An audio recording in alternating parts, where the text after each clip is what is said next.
good to have you on the line. Thanks. In terms of, I mean, you went there after they had made these lightning advances.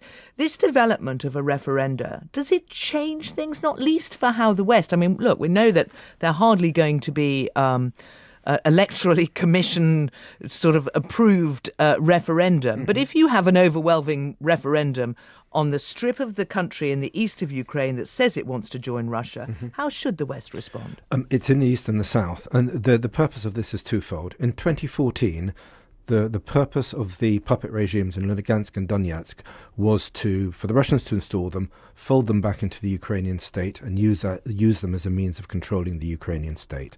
The Russians have effectively given up trying to do that, so they're just going to incorporate these into the Russian Federation. Firstly, for political justification, and secondly, as part of the Russian state, if the Ukrainians reinvade or reoccupy, it becomes, in Russian propaganda eyes, a defensive war on the part of Russia because they're protecting Russian Federation territory.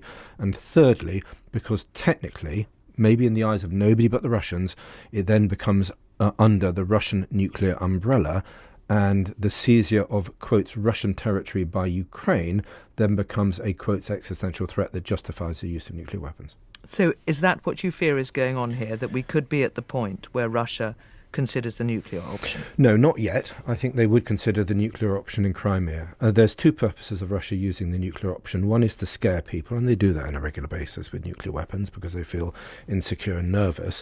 But secondly, because they are framing a narrative. The people who say they won't use nuclear weapons tend to be Western experts. The people threatening the use of nuclear weapons are Russian politicians and Russian state propagandists. So one should take this as largely a threat to intimidate and a threat to scare the West, but there is an element of reality here, and the danger is that actually this narrative, not today, not tomorrow, but in a month or 6 months' time, becomes self-fulfilling, and they are justifying the use of nuclear weapons, tactical nukes, to such an extent to themselves that it becomes eventually a rational response, however much we don't think it's a rational response. And in terms of what you saw and what you learnt when you went to Ukraine, did you get the sense that Ukraine could push Russia out of the whole of the east of Ukraine? Yes, we were there the day the victory was coming through. Zelensky was popping in and out of meetings, and he said, look, sorry, we can't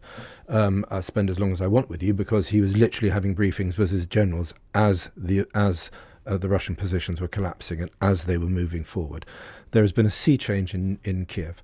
One should not overestimate, and one should not give in to hubris.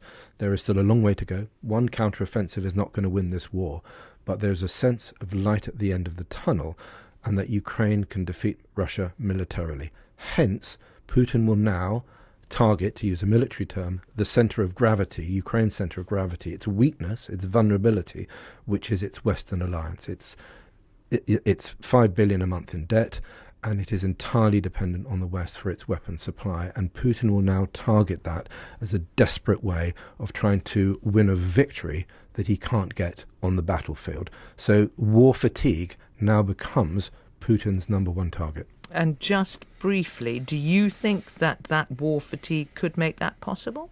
Potentially, yes, which is why I'm delighted that Prime Minister Truss has committed another $2.3 billion. Look, it's a lot of money.